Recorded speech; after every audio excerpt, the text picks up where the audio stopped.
الله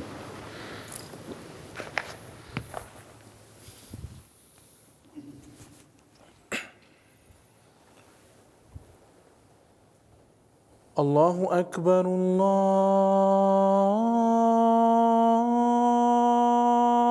الله أكبر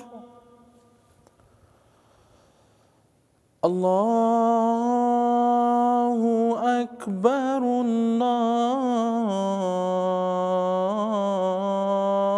الله أكبر أشهد أن لا إله إلا الله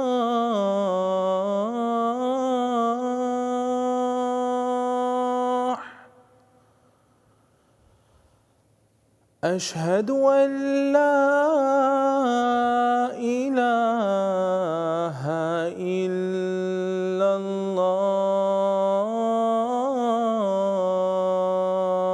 الله أشهد أن محمدًا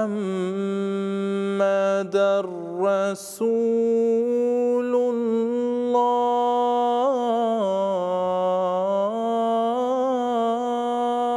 الله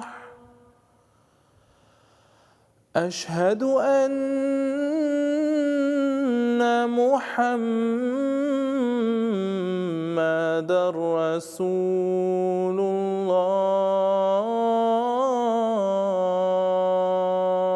الله حي على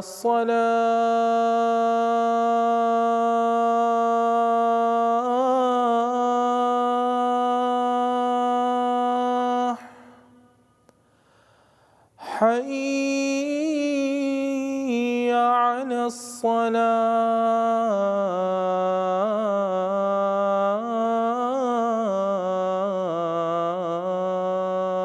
الصلاة حي على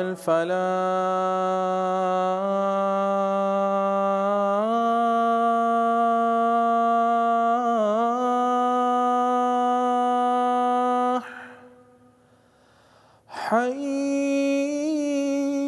على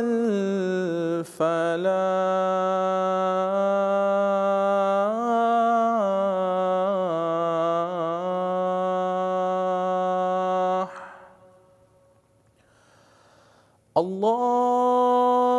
الله أكبر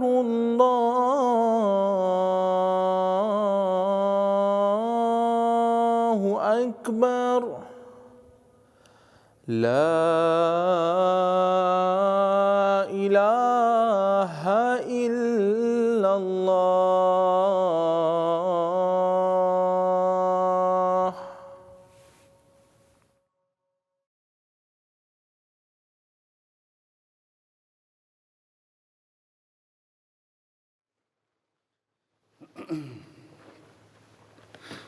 السلام علیکم ورحمۃ اللہ.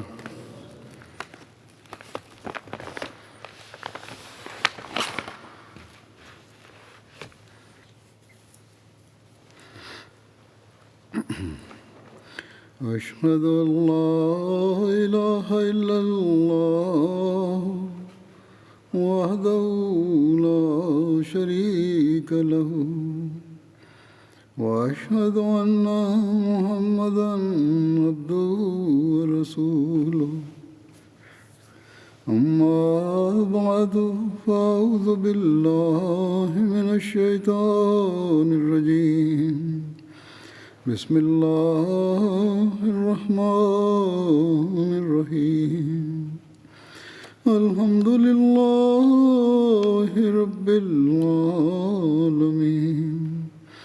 الرحمن الرحيم مالك يوم الدين إياك نعبد وإياك نستعين اهدنا الصراط المستقيم صراط الذين أنعمت عليهم غير المغضوب عليهم ولا الضالين.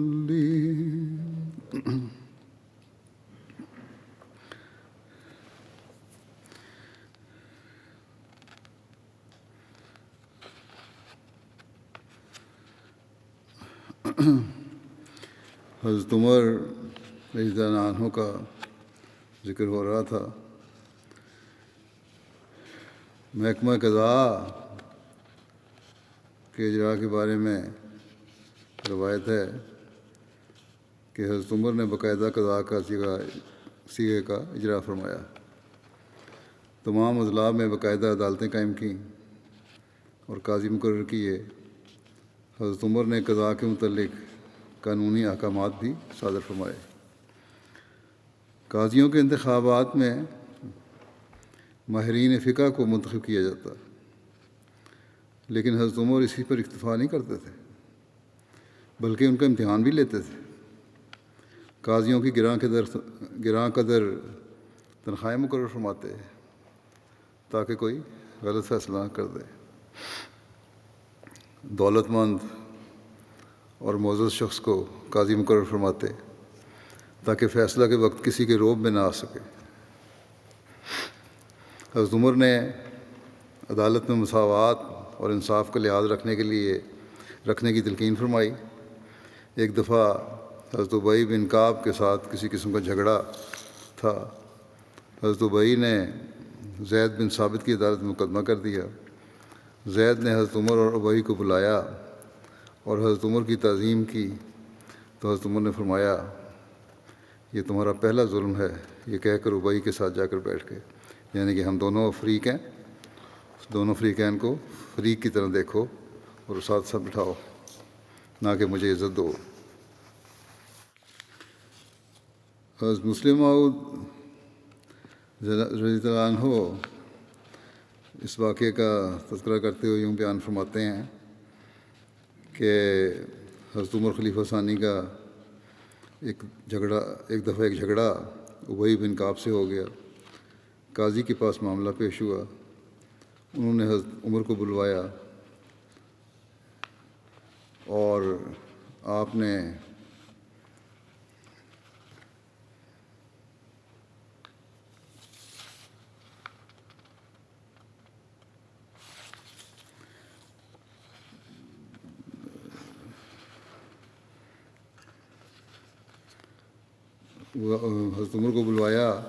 اور آپ کے آنے پر اپنی جگہ ادب سے چھوڑ دی. قاضی نے، خلیفہ وقت ہیں. حضرت عمر فریق مخالف کے پاس جا بیٹھے اور قاضی سے فرمایا کہ یہ پہلی بے انصافی ہے جو آپ نے کی ہے. اس وقت مجھ میں اور میرے فریق مخالف میں کوئی فرق نہیں ہونا چاہیے تھا. حضرت عمر نے افتاء کا محکمہ بھی جاری فرمایا. قانون شریعت سے واقفیت کے لیے محکمہ افتاء کا قیام فرمایا اور چند صحابہ کو نامزد فرمایا کہ ان کے علاوہ کسی سے فتویٰ نہیں لیا جائے گا. ان میں حضرت علی، یہ فتویٰ دینے والوں میں حضرت علی تھے، حضرت عثمان، حضرت معاذ بن جبل، حضرت عبد الرحمن بن عوف، حضرت ابی بن کعب، حضرت زید بن ثابت، حضرت ابو ہریرہ، حضرت ابو درداء تھے. ان لوگوں کے سوا اگر کوئی اور فتویٰ دیتا تو حضرت عمر اسے منع کر دیتے تھے. حضرت عمر ان مفتیان کی بھی وقتاً فوقتاً جانچ کرتے رہتے تھے. حضرت مسلم اس بارے میں فرماتے ہیں ایک صیغہ فتویٰ کا ہے. رسول کریم صلی اللہ علیہ وسلم اور آپ کے بعد صحابہ، آپ کے بعد زمانہ خلفاء میں قاعدہ تھا کہ شرعی امور فتویٰ دینے کی ہر شخص کو اجازت نہ تھی.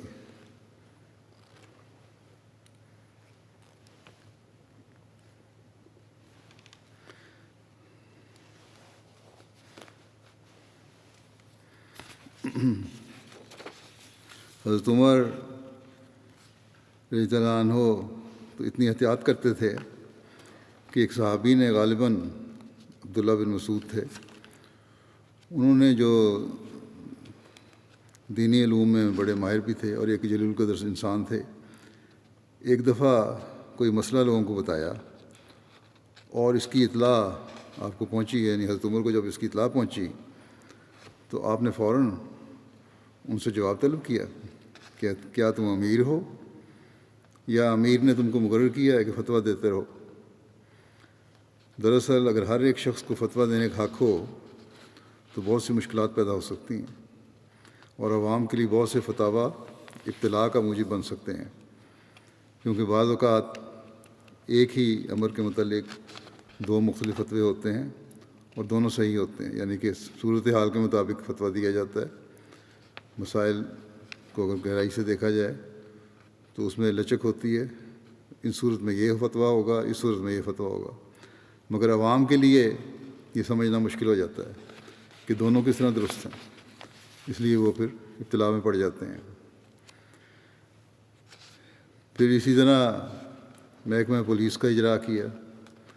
حضرت عمر نے ملک میں امن قائم رکھنے کی خاطر احداث یعنی پولیس کا محکمہ قائم فرمایا۔ اس محکمے کو احتساب، امن و امان، بازار کی نگرانی وغیرہ کے اختیارات دیے تھے، یعنی کہ لوگوں کو دیکھنا کہ صحیح طرح ان باتوں پر عمل درآمد ہو رہا ہے کہ نہیں، کسی کے حق مارے جا رہے ہیں تو ان کو ادائیگی کروانا، جو انتظامی معاملات تھے میں سے جب تک ہے جب تک قاضی کے پاس معاملہ نہیں جاتا۔ امن و امان، بازار کی نگرانی وغیرہ، یہ ساری نگرانی کے اختیارات تھے۔ حضرت عمر نے باقاعدہ جیلیں بھی بنوائیں، اس سے قبل جیلوں کا رواج نہیں تھا، سخت سزائیں بھی دی جاتی تھیں مجرموں کو۔ پھر اسی طرح بیت المال کا قیام ہے۔ حضرت عمر سے قبل جو بھی مال آتا وہ فوری تقسیم ہو جاتا۔ حضرت ابوبکر کے دور میں ایک مکان خرید کر بیت المال کے لیے وقف کیا گیا، لیکن وہ بند ہی رہتا تھا کیونکہ جو بھی مال آتا اسی وقت تقسیم ہو جاتا تھا۔ 15 ہجری میں بحرین سے 5 لاکھ کی رقم آئی تو حضرت عمر نے صحابہ سے مشورہ کیا کہ اس رقم کا کیا کیا جائے۔ ایک رائے یہ تھی کہ سلاطین شام میں خزانے کا محکمہ قائم ہے، چنانچہ اس رائے کو حضرت عمر نے پسند فرمایا اور مدینہ میں بیت المال کی بنیاد ڈالی۔ حضرت عبداللہ بن ارقم کو خزانے کا افسر مقرر کیا گیا۔ بعد میں مدینہ کے علاوہ تمام صوبہ جات اور ان کے صدر مقامات میں بیت المال قائم کیے گئے۔ حضرت عمر عمارتوں کی تعمیر میں کفایت شعری سے کام لیتے تھے، مگر بیت المال کے لیے نہایت مستحکم اور شاندار عمارتیں بنوایا کرتے تھے۔ بعد میں ان پر پہرے دار بھی مقرر کیے گئے تھے، سیکیورٹی کا پورا نظام تھا اس کے لیے۔ بیت المال کے مال کے متعلق حضرت عمر خود حفاظت فرماتے تھے۔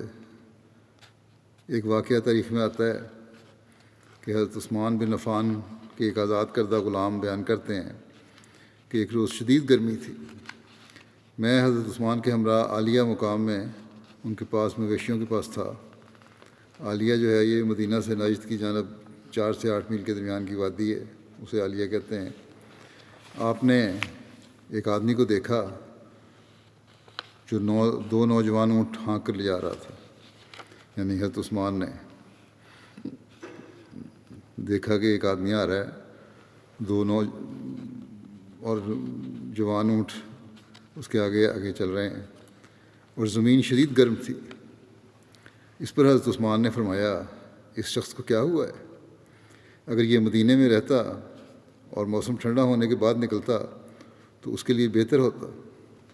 جب وہ شخص قریب آیا تو حضرت عثمان نے، ان کے ملازم کہتے ہیں کہ حضرت عثمان نے مجھ سے فرمایا کہ دیکھو یہ کون ہے؟ میں نے کہا چادر میں لپٹا ہوا ایک شخص ہے جو 2 نوجوان اونٹ ہانک رہا ہے۔ پھر وہ شخص اور قریب ہوا تو حضرت عثمان نے پھر فرمایا کہ دیکھو کون ہے؟ میں نے دیکھا تو حضرت عمر بن خطاب تھے۔ میں نے عرض کی یہ تو امیر المومنین ہیں۔ حضرت عثمان کھڑے ہوئے اور دروازے میں سے سر باہر نکالا لیکن گرم ہوا کی لفٹ پڑی تو آپ نے سر اندر کر لیا، اور پھر فوراً ہی دوبارہ حضرت عمر کی طرف منہ کر کے عرض کیا، آپ کو کس مجبوری نے اس وقت گھر سے نکالا ہے؟ حضرت عمر نے فرمایا، صدقے کے اونٹوں میں سے یہ 2 اونٹ پیچھے رہ گئے تھے، ان کے علاوہ باقی سارے اونٹ ہانک کر لے جائے جا چکے تھے، تو میں نے چاہا کہ ان کو چراگاہ میں لے جاؤں، مجھے ڈر تھا کہ یہ دونوں کھو جائیں گے، پھر اللہ مجھ سے ان کے بارے میں پوچھے گا۔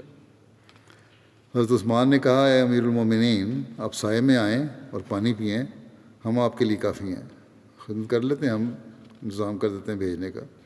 حضرت عمر نے فرمایا، اپنے سائے میں لوٹ جاؤ، تم جاؤ سائے میں بیٹھو۔ حضرت عثمان کے آزاد کردہ غلام کہتے ہیں کہ میں نے عرض کیا، ہمارے پاس وہ ہے جو آپ کے لیے کافی ہے۔ اس پر حضرت عمر نے فرمایا، اپنے سائے کی طرف لوٹ جاؤ۔ پھر حضرت عمر چلے گئے۔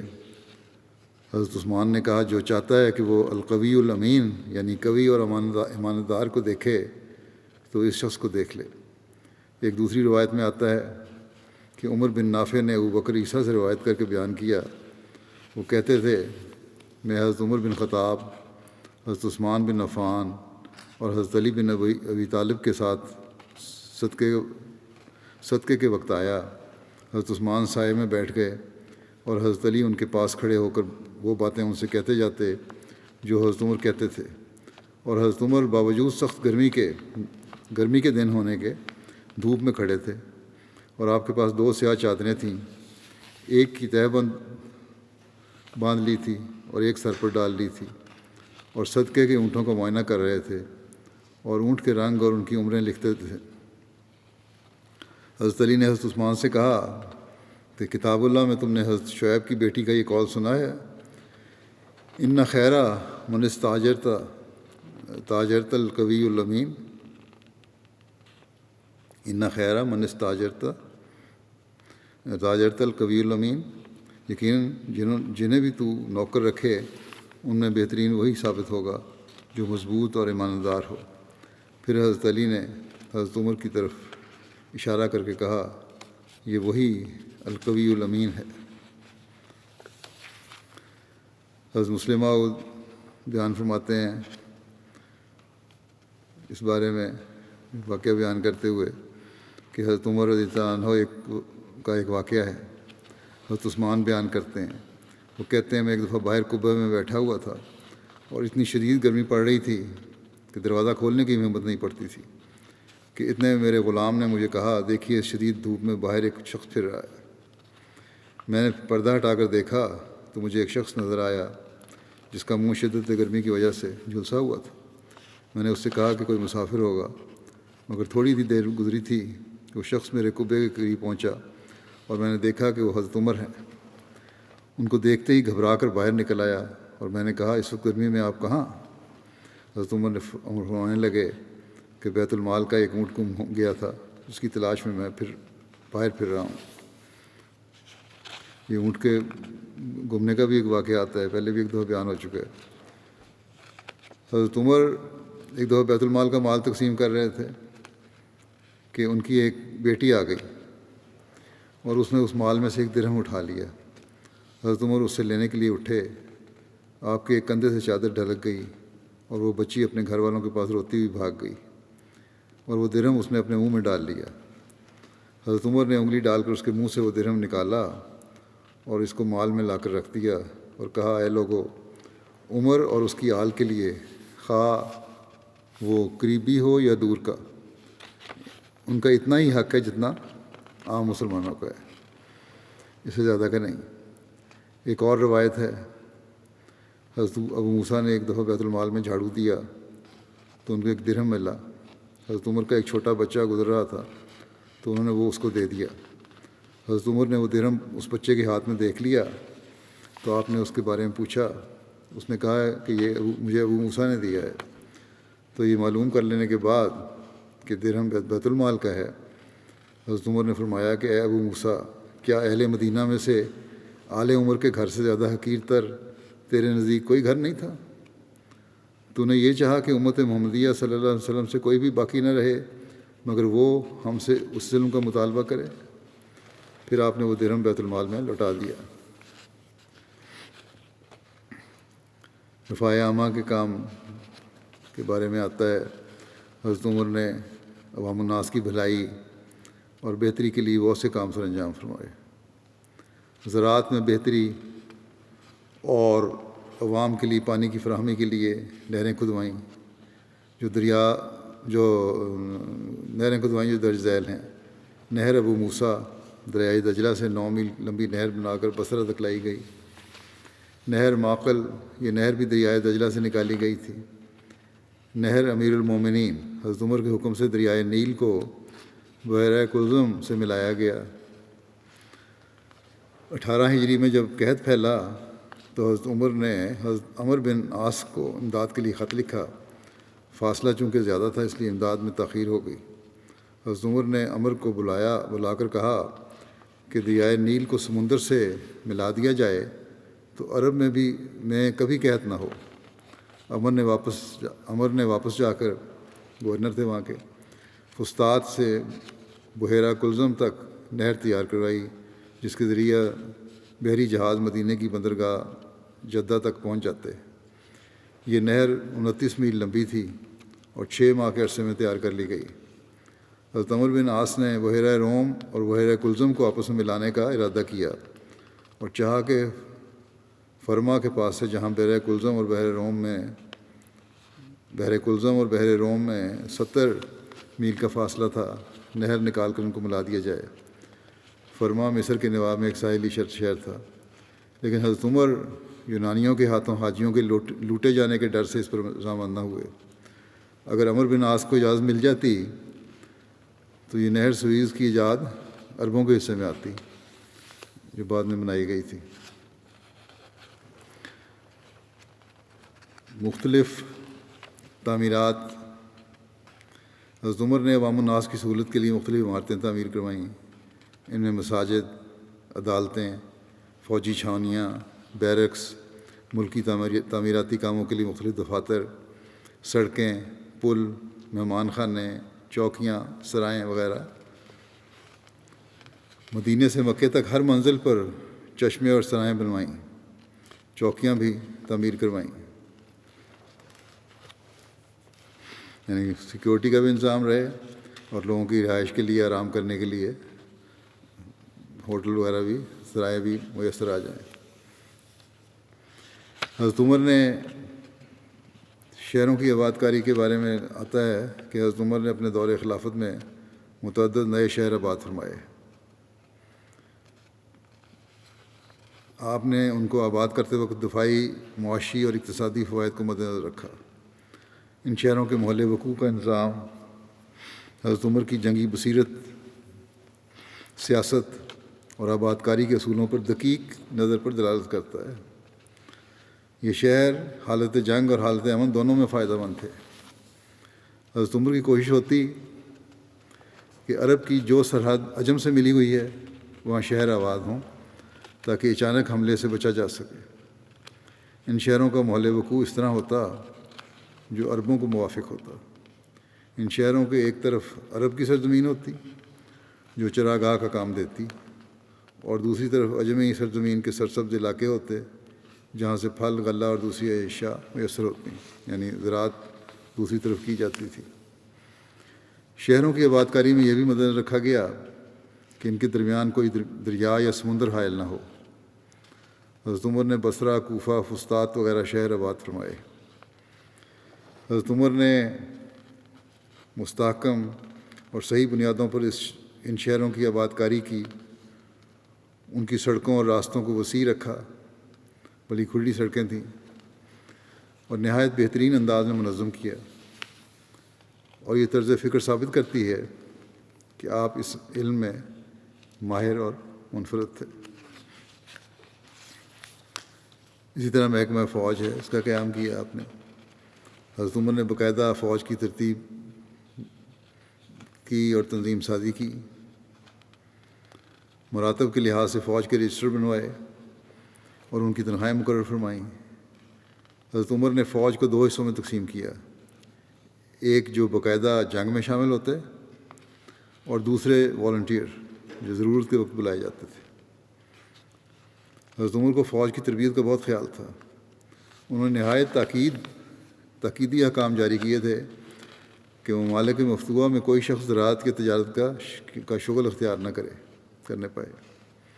جو فتح ہوں گے علاقے وہاں کوئی شخص تجارت یا زراعت نہیں کرے گا جا کے، کیونکہ اس سے کیونکہ یہ فوجی تھے، فوجیوں کے بارے میں تھا، کیونکہ اس سے ان کی سپاہیانہ جوہر کو نقصان پہنچنے کا اندیشہ تھا. آج کل ہم دیکھتے ہیں مسلمان ملکوں میں بھی کہ فوجی تجارتوں میں مصروف ہیں، بلکہ کہا جاتا ہے ایک ملک کے بارے میں کہ کمیشن لیتے ہی پہلے تو اپنی پیشہ ورانہ مہارت کی طرف کو دیکھتے تھے فوجی، اب کمیشن ملتے ہی جو افسر ہوتا ہے وہ یہ دیکھتا ہے کہ کہاں کوئی نئی کالونی بن رہی، کون سی ڈیفینس کالونی بن رہی ہے جہاں مجھے پلاٹ ملے اور میں پلاٹ الاٹ کراؤں. بہرحال اور اسی وجہ سے پھر ان کی سپاہیانہ صلاحیتیں کم ہوتی چلی جا رہی ہیں. پھر آتا ہے کہ سرد اور گرم ممالک پر حملہ کرتے وقت موسم کا بھی خیال رکھا جاتا تھا. فوج کی صحت اور تندرستی کو نقصان نہ پہنچے، تاکہ فوج کے متعلق حضرت عمر نے سختی سے ہدایات دی تھیں کہ ساری فوج تیراکی، گھوڑ سواری، تیر چلانا اور ننگے پاؤں چلنا سیکھے. ہر 4 مہینے کے بعد سپاہیوں کو وطن جا کر اپنے اہل و عیال سے ملنے کے لیے رخصت دی جاتی تھی. جفاکشی کے خیال سے حکم تھا کہ اہل فوج رکاب کے سہارے سے سوار نہ ہوں. گھوڑے پر سوار ہونے کے لیے رکاب میں پاؤں ڈال کے نہیں سوار ہونا، بلکہ چھلانگ مار کے سوار ہونا ہے. نرم کپڑے نہ پہنیں، دھوپ سے بچیں اور حماموں میں نہ نہائیں، وہاں زیادہ آرام طلبی کی عادت پڑ جاتی ہے. حضرت عمر بہار کے موسم میں فوج کو سرسبز اور شاداب علاقوں میں بھیج دیتے تھے. فوجی بیرکس اور چھاونیاں کے بناتے وقت آب و ہوا کو مد نظر رکھا جاتا. یہ بھی ضروری تھا کہ سرسبز علاقوں میں فوجیوں کو بھیجا جائے تاکہ وہاں ان کی تازہ فضا سے صحت بھی اچھی رہے. آب و ہوا کو مد نظر رکھا جاتا تھا. تمام اضلاع میں فوجی چھاونیاں بنوائیں. فوجی صدر مقامات میں مدینہ، کوفہ، بصرہ، موصل، فسطاط، دمشق، حمص، اردن، فلسطین شامل کیے، جہاں ہمیشہ فوج تعینات رہتی تھی. ہر 4 ماہ کے بعد فوجیوں کو چھٹی دی جاتی تھی. فوجی مرکز میں بیک وقت 4000 گھوڑے ہوتے تھے جن کی دیکھ بھال کی جاتی. گھوڑوں کی رانوں پر جیشن فی سبیل اللہ داغ کر لکھا جاتا تھا، یعنی اللہ کی راہ میں لشکر. حضرت عمر کے دور خلافت میں اسلامی فوج نے آلات جنگ میں ترقی کی، نئے ساز و سامان مرتب کیے جن میں قلعہ شکن ہتھیار، منجنیق اور دبابہ وغیرہ شامل تھے. دبابہ سے مراد وہ ہتھیار ہے جس کے ذریعے سے دشمن کے قلعوں کو توڑا اور منہدم کیا جاتا ہے. اس کے اندر آدمی بیٹھتے اور قلعے کی دیواروں میں سوراخ کر کے اس کی دیواریں گرائی جاتی. اسلامی حکومت کے ماتحت غیر اقوام کے لوگ بڑے بڑے اعلیٰ عہدوں پر فائز رہے. یہ نہیں کہ صرف مسلمانوں کو اعلیٰ عہدے دیے جاتے تھے، بلکہ غیر مسلموں کو بھی اور غیر قوموں کے لوگوں کو بھی اعلیٰ عہدے دیے جاتے تھے. حضرت مسلم موعود بیان فرماتے ہیں کہ رسول کریم صلی اللہ علیہ وسلم کے خلفاء کے زمانے میں بھی، حالانکہ ابھی ملک میں پرامن طور پر ساری قومیں نہیں بسی تھیں، ان حقوق کو تسلیم کیا جاتا تھا. چنانچہ علامہ شبلی اس کا ذکر کرتے ہوئے لکھتے ہیں کہ حضرت عمر نے صیغہ جنگ کو جو وسعت دی تھی اس کے لیے کسی قوم اور کسی ملک کی تخصیص نہ تھی، یہاں تک کہ مذہب و ملت کی بھی کچھ قید نہ تھی. والنٹیئر فوج میں تو ہزاروں مجوسی شامل تھے، یعنی ایسے لوگ جو خدا کو نہیں مانتے، آتش پرست تھے، سورج پرست تھے، وہ بھی شامل تھے جن کو مسلمانوں کے برابر مشاہرے ملتے تھے. فوجی نظام میں بھی مجوسیوں کا پتہ ملتا ہے. اسی طرح لکھتے ہیں کہ یونانی اور رومی بہادر بھی فوج میں شامل تھے. چنانچہ فتح مصر میں ان میں سے 500 آدمی شریک جنگ تھے، اور جب آج پاکستان میں یہ کہتے ہیں جی احمدیوں کو فوج سے نکالو، بڑی نازک سینسیٹیو پوسٹیں ہیں یہ، حالانکہ اگر تاریخ پڑھیں تو سب سے زیادہ قربانیاں افسروں نے، احمدی افسروں نے دی ہیں پاکستانی خاطر۔ بہرحال یہ تو ان کے اپنے فعل ہیں۔ حضرت عمر کے بارے میں آتا ہے، اور جب عمر بن عاص نے فسطاطہ آباد کیا تو یہ جدا گانہ محلے میں آباد کیے گئے۔ یہودیوں سے بھی سلسلہ خالی نہ تھا، چنانچہ مصر کی فتح میں ان میں سے 1000 آدمی اسلامی فوج میں شریک تھے۔ اسی طرح تاریخ سے ثابت ہے کہ غیر اقوام کے افراد کو جنگی افسر بھی مقرر کیا جاتا تھا، غیر اقوام کے افراد کو جنگی افسر بھی مقرر کیا جاتا تھا۔ چنانچہ حضرت عمر کے زمانے میں ایرانیوں کو بھی فوجی افسر مقرر کیا گیا۔ ان میں سے بعض کے نام بھی تاریخ میں موجود ہیں۔ علامہ شبلی نے 6 افسروں کے نام یہ لکھے ہیں: سیاح، خسرو، شہریار، شیرویہ، شہرویہ، افرودین۔ ان افسروں کو تنخواہیں بھی سرکاری خزانے سے ملتی تھیں اور باقاعدہ پے رول میں ان کا نام تھا۔ 4 خلفاء کے بعد حضرت معاویہ کے متعلق تاریخ سے ثابت ہے کہ ان کے زمانے میں ایک عیسائی ابن اسال نامی وزیر خزانہ تھا۔ یہ لکھتے ہیں وضاحت میں کہ تفسیر کبیر میں تو حضرت مسلم موعود کو جو میں نے پڑھا حوالہ افرودین لکھا ہے علامہ شبلی کے حوالے سے،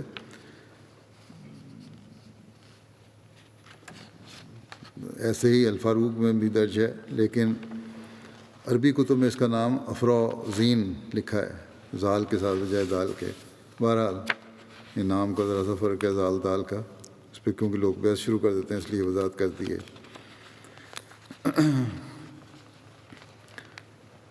اسی طرح مارکیٹ کنٹرول، پرائس کنٹرول کے لحاظ سے جو ناجائز حد تک قیمت گرانا ہے، اس سے بھی منع فرمایا ہے اسلام نے، اور حضرت عمر نے اس کی پابندی کروائی۔ اس بارے میں مال کی قیمت گرانے کی ممانعت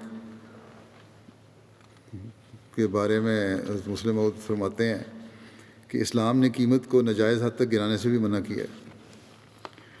قیمت کا گرانا بھی ناجائز مال کمانے کا ذریعہ ہوتا ہے، کیونکہ طاقتور تاجر اس ذریعے سے کمزور تاجروں کو تھوڑی قیمت پر مال فروخت کرنے پر مجبور کر دیتا ہے اور ان کا دیوالا نکلوانے میں کامیاب ہو جاتا ہے۔ حضرت عمر کے زمانے کا ایک واقعہ ہے کہ آپ بازار کا دورہ کر رہے تھے کہ ایک باہر سے آئے ہوئے شخص کو دیکھا، وہ خشک انگور نہایت ارزاں قیمت پر فروخت کر رہا تھا، جس قیمت پر مدینے کے تاجر فروخت نہیں کر سکتے تھے۔ آپ نے اسے حکم دیا کہ یا تو اپنا مال منڈی سے اٹھا کر لے جاؤ یا پھر اسی قیمت پر فروخت کرو جس مناسب قیمت پر مدینہ کے تاجر فروخت کر رہے تھے۔ جو مدینہ کے تاجر تھے وہ زیادہ مال قیمت نہیں لے رہے تھے، بلکہ مناسب قیمت تھی اپنے اخراجات کے لحاظ سے۔ آپ نے کہا اسی قیمت پر فروخت کرو۔ جب آپ سے اس حکم کی وجہ پوچھی گئی تو آپ نے جواب دیا کہ اگر اس طرح فروخت کرنے کی اسے اجازت دی گئی تو مدینے کے تاجروں کو جو مناسب قیمت پر مال فروخت کر رہے ہیں نقصان پہنچے گا۔ اس میں کوئی شک نہیں کہ بعض صحابہ نے حضرت عمر کے اس فعل کے خلاف رسول کریم صلی اللہ علیہ وسلم کا یہ قول پیش کیا کہ منڈی کے بھاؤ میں دخل نہیں دینا چاہیے، مگر ان کا یہ اعتراض درست نہیں تھا، کیونکہ منڈی کے بھاؤ میں دخل دینے کے یہ معنی ہیں کہ پیداوار اور مانگ کے اصول میں دخل نہ دیا جائے، یعنی سپلائی اور ڈیمانڈ کے اصول جو ہیں ان میں دخل دینا ہے، اور ایسا کرنا بے شک نقصان دہ ہوتا ہے اور اس سے حکومت کو بچنا چاہیے۔ خود ایڈجسٹ کرتی ہے مارکیٹ اپنے آپ کو سپلائی ڈیمانڈ سے، ورنہ عوام کو کوئی فائدہ نہ پہنچے گا اور تاجر تباہ ہو جائیں گے اگر اس کی اجازت نہ دی جائے۔ لیکن قیمت کنٹرول جو ہے وہ جائز ہے۔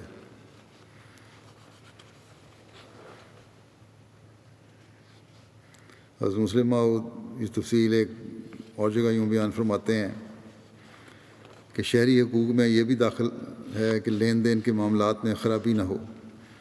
ہم دیکھتے ہیں کہ اسلام نے اس حق کو بھی نظر انداز نہیں کیا۔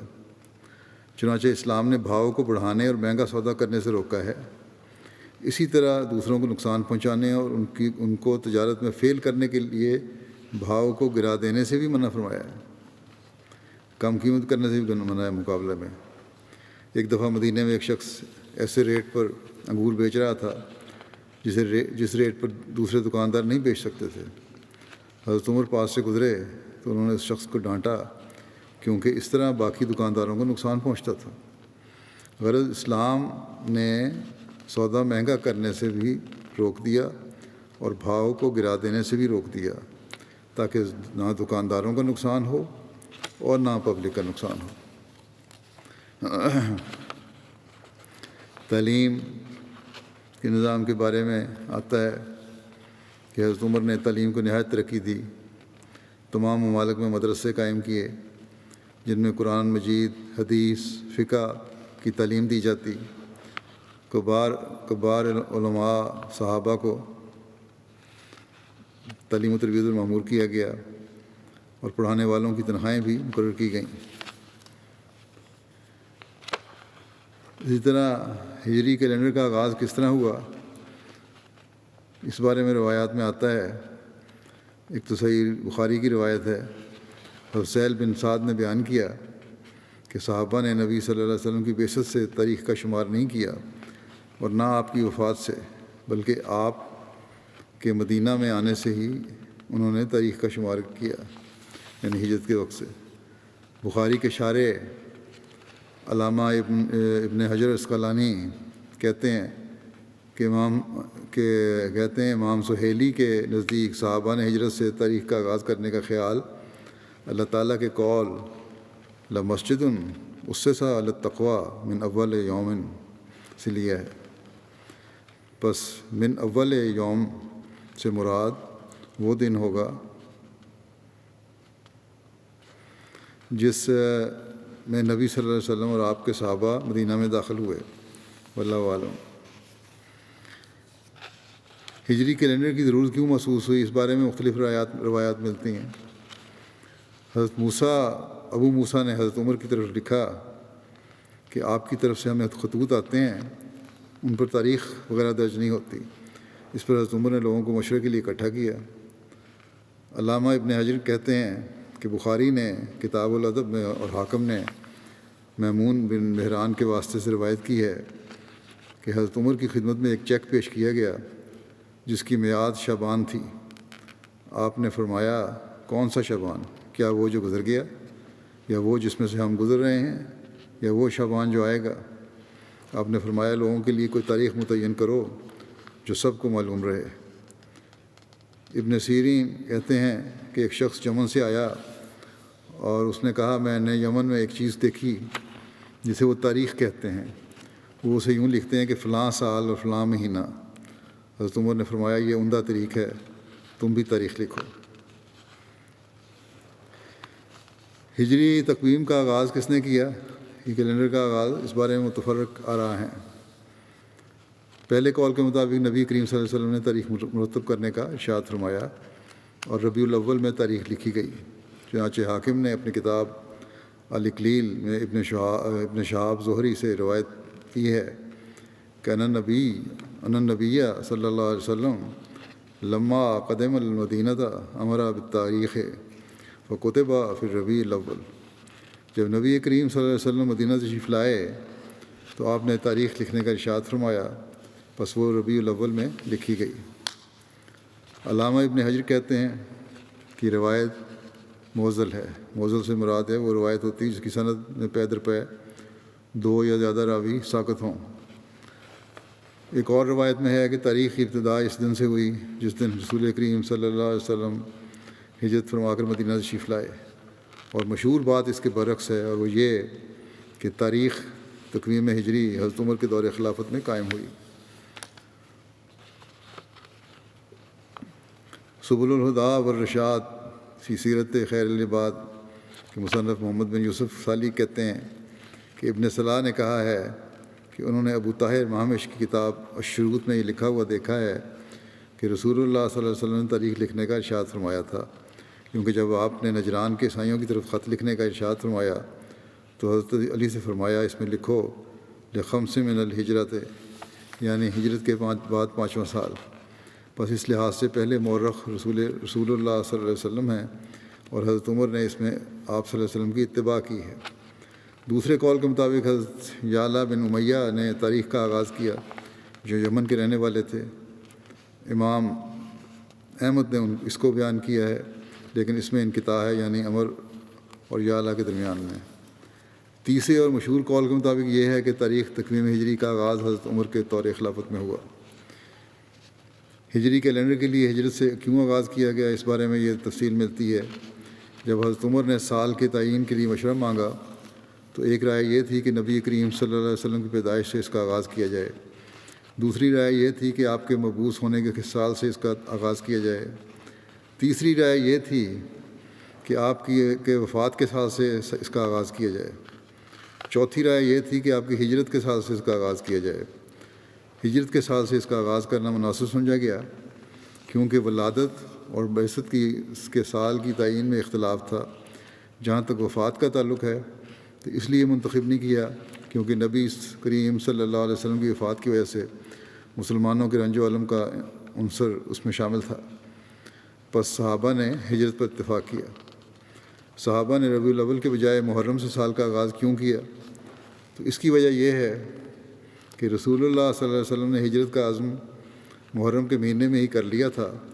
ذوالحجہ میں بیعت عقبہ ثانیہ ہو چکی تھی اور وہی ہجرت کا پیش خیمہ تھی۔ اس طرح بیعت عقبہ ثانیہ اور ہجرت کا پختہ ارادہ کر لینے کے بعد جس مہینے کا چاند طلوع ہوا وہ محرم کا چاند تھا، لہٰذا مناسب یہی سمجھا کہ اسی کو نقطۂ آغاز بنایا جائے۔ علامہ ابن حجر کہتے ہیں اسلامی کیلنڈر کے محرم سے آغاز کی مناسبت سے میرے نزدیک یہ سب سے مضبوط دلیل ہے۔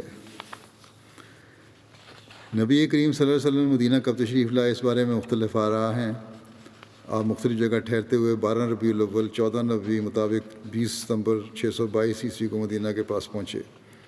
بعض مورخین کے نزدیک 8 ربیع الاول کی تاریخ تھی، بعض کے نزدیک آپ ماہ سفر میں نکلے اور ربیع الاول میں پہنچے۔ یکم ربیع الاول کو مکے سے آپ نے ہجرت کا آغاز فرمایا، 12 ربیع الاول کو مدینہ پہنچے۔ تقویم ہجری کس سال میں ہوئی، اس بارے میں بھی مختلف آراء ہیں۔ کچھ کب یہ شروع ہوا کیلنڈر، کچھ کہتے ہیں 16 ہجری میں ہوئی، کچھ کے نزدیک 17 ہجری میں ہوئی، کچھ کہتے ہیں کہ 18 ہجری میں ہوئی، بعض کے نزدیک 21 ہجری میں ہوئی۔ لیکن بہرحال اس بات پہ اکثر متفق ہیں کہ حضرت عمر کے زمانے میں اس کیلنڈر کا اجرا ہوا۔ اسلامی سکہ، عام مورخین کے نزدیک عرب میں سب سے پہلے سکہ عبد الملک بن مروان نے جاری کیا۔ مدینہ طیبہ کے بعض مورخین نے کہا ہے کہ سب سے پہلے اسلامی سکے حضرت عمر کے دور میں رائج ہوئے تھے۔ ان کے اوپر الحمدللہ کندہ تھا اور بعض پر محمد رسول اللہ اور بعض پر لا الہ الا اللہ وحدہ بھی کندہ ہوتا تھا، لیکن ساسانی ایرانی بادشاہوں کی تصویروں سے کوئی تعارض نہیں کیا گیا۔ ایک تحقیق کے مطابق سب سے پہلے اسلامی سکے دمشق میں 17 ہجری میں حضرت عمر کے دور خلافت میں رائج ہوئے تھے، مگر ان کے اوپر بھی بازنطینی شہنشاہ کی تصویر اور لاطینی میں ان کی لکھائی موجود ہوا کرتی تھی۔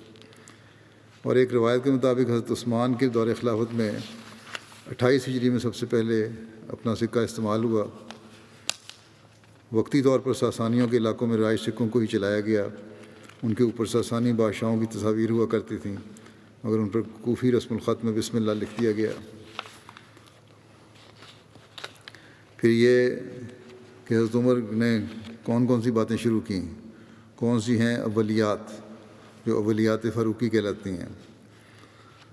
علامہ شبلی نعمانی اپنی کتاب الفاروق میں لکھتے ہیں کہ حضرت عمر نے ہر ضحیے میں جو نئی باتیں ایجاد کیں ان کو مورخین نے یکجا لکھا ہے اور ان کو اولیات کہا جاتا ہے، اور وہ درج ذیل ہیں، یعنی شروع کروائیں۔ بیت المال یعنی خزانہ قائم کیا، نمبر 2 عدالتیں قائم کیں اور قاضی مقرر کیے، پھر تاریخ اور سن قائم کیا جو آج تک جاری ہے، نمبر 4 امیر المومنین کا لقب اختیار کیا حضرت عمر نے خلیفہ وقت کے لیے، نمبر 5 فوجی دفتر ترتیب دیا، نمبر 6 والنٹیئرز کی تنخواہیں مقرر کیں۔ نمبر 7 دفتر مال قائم کیا۔ نمبر 8 پیمائش جاری کی۔ نمبر 9 مردم شماری کروائی۔ نمبر 10 نہریں کھدوائیں۔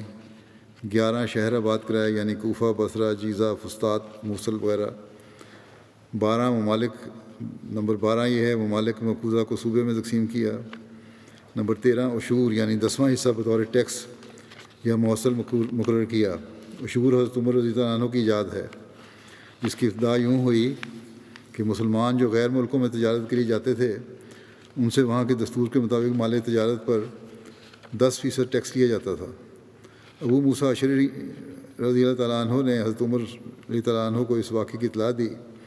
حضرت عمر رضی اللہ عنہ نے حکم دیا کہ ان ملکوں کے تاجروں کو جو ہمارے ملک میں آئیں ان سے بھی اسی قدر محصول لیا جائے، یعنی پھر 10% ان سے بھی وصول کیا جائے۔ نمبر 14 یہ ہے کہ دریا کی پیداوار پر محصول لگایا اور محصل مقرر کیے۔ نمبر 15 حربی تاجروں کو ملک میں آنے اور تجارت کرنے کی اجازت دی۔ نمبر 16 جیل خانہ قائم کیا۔ نمبر 17 درہ کا استعمال کیا۔ نمبر 18 راتوں کو گشت کر کے رعایا کے دریافت حال کا طریق نکالا۔ نمبر 19 پولیس کا محکمہ قائم کیا۔ نمبر 20 جا بجا فوجی چھاؤنیاں قائم کیں۔ نمبر 21 گھوڑوں کی نسلوں میں اصیل اور مجنس کی تمیز قائم کی جو اس وقت تک عرب میں نہ تھی۔ نمبر 22 پرچہ نویس مقرر کیے۔ نمبر 23 مکہ مکرمہ سے مدینہ منورہ تک مسافروں کے آرام کے لیے مکانات بنوائے۔ 24 لاوارث بچوں کی پرورش کے لیے روزینے مقرر کیے۔ 25 مختلف شہروں میں مہمان خانے تعمیر کرائے۔ 26 یہ قاعدہ قرار دیا کہ اہل عرب گو کافر ہوں غلام نہیں بنائے جا سکتے۔ 27 مفلوق الحال عیسائیوں اور یہودیوں کے روزینے مقرر کیے۔ 28 مکاتب قائم کیے۔ 29 معلم اور مدرسوں کے مشاعرے مقرر فرمائے، تنخواہیں مقرر کیں۔ 30 حضرت ابوبکر کو اصرار کے ساتھ قرآن مجید کی ترتیب پر آمادہ کیا اور اپنے اہتمام سے اس کام کو پورا کیا۔ 31 قیاس کا اصول قائم کیا۔ 32 فرائض میں اول کا مسئلہ ایجاد کیا، نان نفقے کے لیے عیال میں شامل کرنا بعض لوگوں کو۔ 33 نماز تراویح جماعت سے قائم کی۔ 34 3 طلاقوں کو جو ایک ساتھ دی جاتی ہیں طلاق بائن قرار دیا، یہ تو سزا کے طور پر بھی کیا تھا آپ نے۔ 35 شراب کی حد کے لیے 80 کوڑے مقرر کیے۔ 36 تجارت کے گھوڑوں پر زکوٰۃ مقرر کی۔ 37 بنو ثعلب کے عیسائیوں پر بجائے جزیہ کے زکوٰۃ مقرر کی۔ 38 وقف کا طریقہ ایجاد کیا۔ 39 نماز جنازہ میں 4 تکبیروں پر تمام لوگوں کا اجماع کرا دیا۔ 40 ویسے عمومی طور پہ مسنون یہی ہے 3 تکبیریں ہوتی ہیں، یا پہلی تکبیر کے ساتھ آخری تکبیر تک 4، سلام پھیرنے سے پہلے 4، 1 2 3 4 ہی بنتی ہیں نا، ابھی بھی یہی جائز ہے۔ 40 یہ ہے کہ مساجد میں واعظ کا طریقہ قائم کیا اور ان کی اجازت سے تمیم داری نے واعظ کہا اور یہ اسلام میں پہلا واعظ تھا۔ 41 اماموں اور مؤذنوں کی تنخواہیں مقرر کیں۔ 42 مساجد میں راتوں کو روشنی کا انتظام کیا۔ 43 حجب کرنے پر تعزیر کی سزا قائم کی۔ 44 غزلیہ اشعار میں عورتوں کے نام لینے سے منع کیا، حالانکہ یہ طریقہ عرب میں مدتوں سے جاری تھا۔ علامہ شبلی لکھتے ہیں کہ اس کے سوا اور بھی عمر کی اولیات ہیں جن کو ہم تولد کے خوف سے قلم انداز کرتے ہیں۔ بہرحال یہ ذکر ابھی چل رہا ہے، آئندہ بھی انشاءاللہ بیان ہوگا۔ اس وقت میں بعض مرحومین کا ذکر کرنا چاہتا ہوں اور اس کے بعد انشاءاللہ نماز کے بعد نماز جنازہ پڑھاؤں گا۔ پہلا ذکر ہے مکرم سرپیتو ہادی سسویو صاحب انڈونیشیا کے ہیں۔ 79 سال کی عمر میں ان کی وفات ہوئی ہے گزشتہ ماہ۔ انا للہ و انا الیہ راجعون۔ انہوں نے 21 سال کی عمر میں بیعت کر لی تھی اور اس کو پھر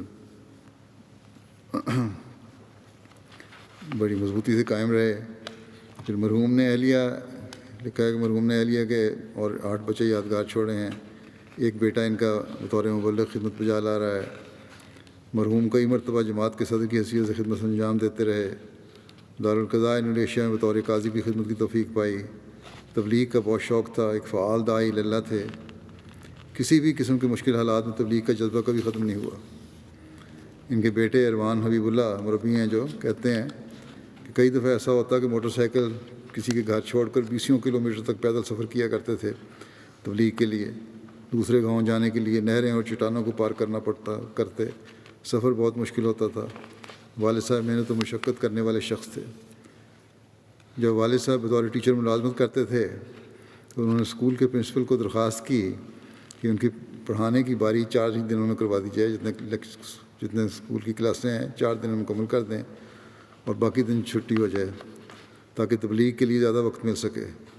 جمعرات میں اسکول سے فارغ ہو کر سیدھا تبلیغ کے لیے جاتے اور اتوار کی شام کو ہی گھر واپس آتے تھے، بلکہ بعض دفعہ سوموار کی صبح گھر آتے۔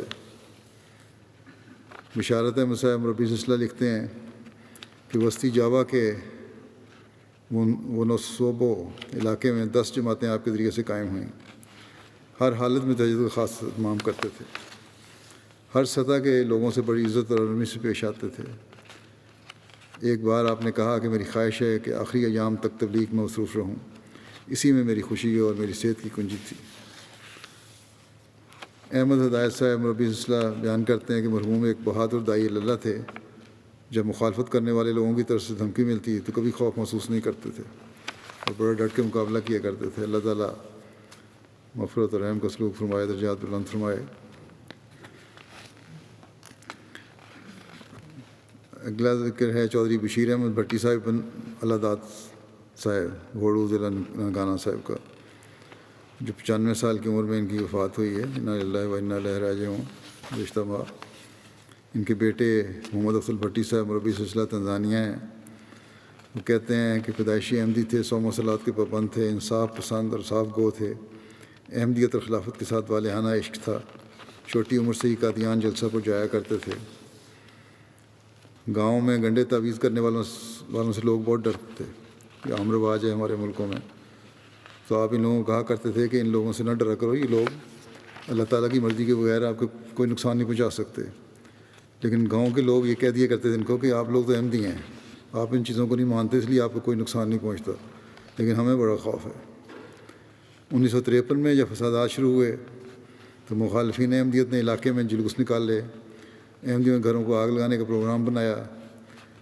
قریبی گاؤں سے آپ کی برادری کے سرکردہ افراد جو کہ گاؤں میں بڑا اثر رکھتے تھے مگر احمدی نہیں تھے، کچھ لوگ ان کے پاس گئے اور انہوں نے کہا کہ اپنے رشتہ دار جو احمدی ڈیرے پر رہتے ہیں ان کو سمجھا لیں کہ وہاں سے چلے جائیں، کل ہمارا وہاں آگ لگانے کا پروگرام ہے، یا احمدیت سے انکار کر دیں ورنہ انجام اچھا نہیں ہوگا۔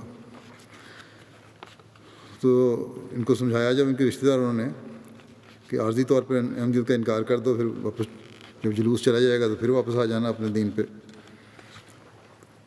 انہوں نے کہا کہ آپ پریشان نہ ہو، ہم نے بڑی سوچ سمجھ کر احمدیت قبول کی ہے، ہمارا کوئی نقصان نہیں ہوتا۔ ہم احمدیت کے لیے قربان تو ہو سکتے ہیں مگر یہ کہ گوارہ نہیں کر سکتے ایک منٹ کے لیے بھی اپنے ایمان سے پیچھے ہٹیں۔ بہرحال انہوں نے کہا اگر تم کچھ نہیں کر سکتے نہ کرو، ہمارا توکل اللہ تعالیٰ پر ہے۔ لیکن اللہ تعالیٰ نے ایسا انتظام کیا کہ جلوس بھی کچھ فاصلے تک آ کے خود بخود تتر بتر ہو گیا اور ان کو ضرورت نہیں ہوئی ان کے ڈیرے تک آنے کی۔ عثمان خان میں 2 بیٹیاں اور 5 بیٹے شامل ہیں۔ ایک بیٹے مکرم افضل بھٹی صاحب مربی سلسلہ تنزانیہ میں ہیں، وہاں خدمت کی توفیق پا رہے ہیں۔ میدان عمل میں ہونے کی وجہ سے جنازہ اور تدفین میں شامل نہیں ہو سکے۔ اللہ تعالیٰ مرحوم کے درجات بلند فرمائے اور ان کے اولاد کو بھی ان کی نیکیاں جاری رکھنے کی توفیق عطا فرمائے، اور ان کے بیٹے جو شامل نہیں ہو سکے ان کو بھی صبر اور حوصلہ کی توفیق دے۔ اگلا ذکر ہے حمید اللہ خادم ملی صاحب ابن چودھری اللہ رکھا ملی صاحب دارالنصر غربی روا کا، 82 سال کی عمر میں وفات پا گئے۔ انا للہ و انا الیہ راجعون۔ اب چودھری اللہ بخش بھولر صاحب صحابی مسیم علیہ السلام کے نواسے اور نصر اللہ ملی صاحب شہید مربی سلسلہ کے والد تھے۔ مرحوم صحابہ صلاحت کے پابند سادہ لو شریف النفس غریب پرور ایک مخلص اور فدائی احمدی تھے. دوران ملازمت مخالفت کا ڈٹ کر بڑی بہادری سے مقابلہ کرتے رہے. ان کے ایک بیٹے وقف زندگی ہیں، روا میں طاہر آرٹ میں کام کر رہے ہیں. اللہ تعالیٰ مغفرت اور رحم کا سلوک فرمائے ان سے. اگلا ذکر ہے محمد علی خان صاحب پشاور کا، جو شریف اللہ خان صاحب کے بیٹے تھے. 89 سال کی عمر میں 99 سال کی عمر میں 89 بقضاء الہی وفات پا گئے. انا للہ و انا الیہ راجعون. اللہ کے فضل سے 1/8 حصے کے موسی تھے. عثمان خان میں 3 بیٹیاں اور 7 بیٹے شامل ہیں. ان کی ایک بیٹی سلیمہ صاحبہ جبران صاحب یہاں اسلام آباد میں رہتے ہیں. ان کی اہلیہ ہیں. یہ لکھتی ہیں پہلے یہ لوگ غیر مباح تھے، خاندان ان کا. پھر 1954 میں خلیفہ ثانی کے ہاتھ پر بیعت کی اور تاحیات جماعت اور خلافت سے وابستہ رہے، اور دینی غیرت اور جماعت سے گہری وابستگی کا مظاہرہ کیا ہے ان کے والد نے. ان کے والد نے 1954 میں بیعت کی تھی، پہلے غیر مباح تھے. بہرحال اس کے بعد پھر ان کو جماعتی خدمت کی توفیق ملی. قائد ضلع غلام علم جامع رہے، پھر سیکٹری وسایا، سیکٹری تعلیم القرآن وغیرہ رہے. کتب کا مطالعہ مسیح السلام کو بڑی گہرائی سے کیا کرتے تھے. قرآن کریم سے آپ کو بے پناہ محبت تھی. ہمیشہ آپ کو قرآن کریم کی تلاوت کرتے دیکھا. قرآن کریم کا بہت سا حصہ آپ کو زبانی یاد تھا. دعا گو، نیک، مہمان نواز، سچے اور کھرے انسان تھے. درود شریف کا بہت ورد کیا کرتے تھے. لوگوں کی مالی مدد بھی بہت کرتے تھے. ان کے غیر احمدی رشتہ داروں نے کہا ان کو کہ اگر آپ احمدیت چھوڑ دیں تو ہم آپ کے قدموں میں قربان ہونے کے لیے تیار ہیں. تو کہتے ہیں میرے والد نے ان کو جواب دیا، مجھے تمہاری قربانی کی کیا ضرورت ہے، میں تو خود قربان ہو چکا ہوں. اب میری بات سنو کہ مسیح موت کو مان لو، جس نے آنا تھا وہ آ گیا، اور اپنی زندگیوں سے سنوار لو. لیکن بہرحال انہوں نے کوئی توجہ نہیں دی. آہستہ آہستہ وہ سارے رشتہ دار ساتھ چھوڑ گئے، لیکن آپ احمدیت کے ساتھ تعلق میں دن بدن ترقی کرتے چلے گئے. اللہ تعالیٰ مغفرت اور رحم کا سلوک فرمائے، ان سے درجات بلند کرے. اگلا ذکر ہے صاحبزادہ مہدی لطیف صاحب میری لینڈ امریکہ کا، جو 87 سال کی عمر میں وفات پا گئے. انا للہ و انا الیہ راجعون. صاحبزادہ مہدی لطیف صاحب صاحبزادہ عبداللطیف شہید رضی اللہ عنہ کے پوتے اور صاحبزادہ محمد طیب لطیف صاحب مرحوم کے بیٹے تھے. صاحبزادہ مہدی لطیف صاحب مرحوم اللہ تعالیٰ کے فضل سے موسی تھے. حضرت مسیح علیہ السلام کی کتب کا بہت وسیع مطالعہ کیا ہوا تھا. 5 وقتہ نمازوں اور تہجد کی ادائیگی باقاعدگی سے کیا کرتے تھے. خلافت احمدیت کے شہدائی تھے. بہت ہی عاجز اور منکسر مزاج شخصیت کے مالک تھے. آپ کو تبلیغ کا بہت شوق تھا اور ہمیشہ دوسروں کو بھی تبلیغ کرنے کی تلقین کیا کرتے تھے.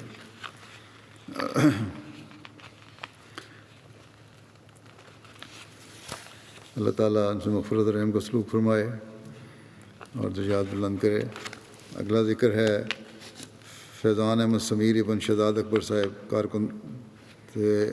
شہزاد اکبر صاحب جو ہیں کارکن ہیں ہمارے دفتر پرائیویٹ سیکرٹری روا کے. ان کے بیٹے تھے. کووڈ سے 16 سال کی عمر میں ان کی وفات ہو گئی. انا للہ و انا الیہ راجعون. نہایت ہی ذہین، کم گو، شریف النفس نیک بچہ تھا. وقف نو کی تحریک میں شامل تھا. اپنی پڑھائی کی طرف توجہ دینے والا اور غیر ضروری سرگرمیوں میں بلکہ کھیلوں میں بھی بہت کم حصہ لیتا تھا. سنجیدہ طبع آدمی بچہ تھا بالکل. اسکول کے علاوہ زیادہ وقت گھر پر گزارتا تھا.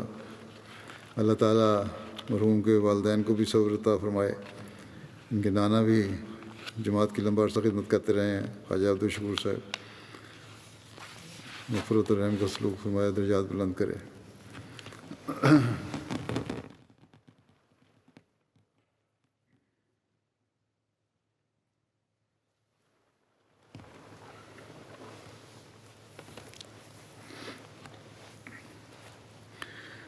الحمد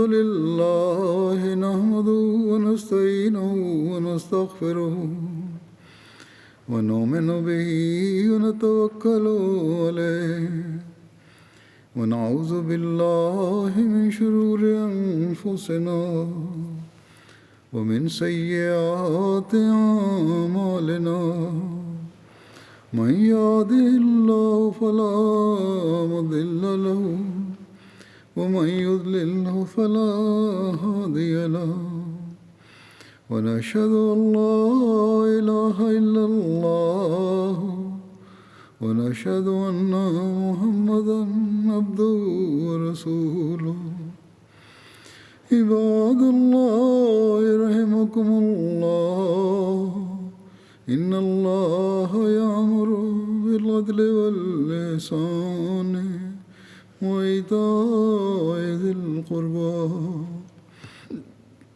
وينهى عن الفحشاء والمنكر والبغي يعظكم لعلكم تذكرون اذكروا الله يذكركم وادعوه يستجب لكم ولذكر الله أكبر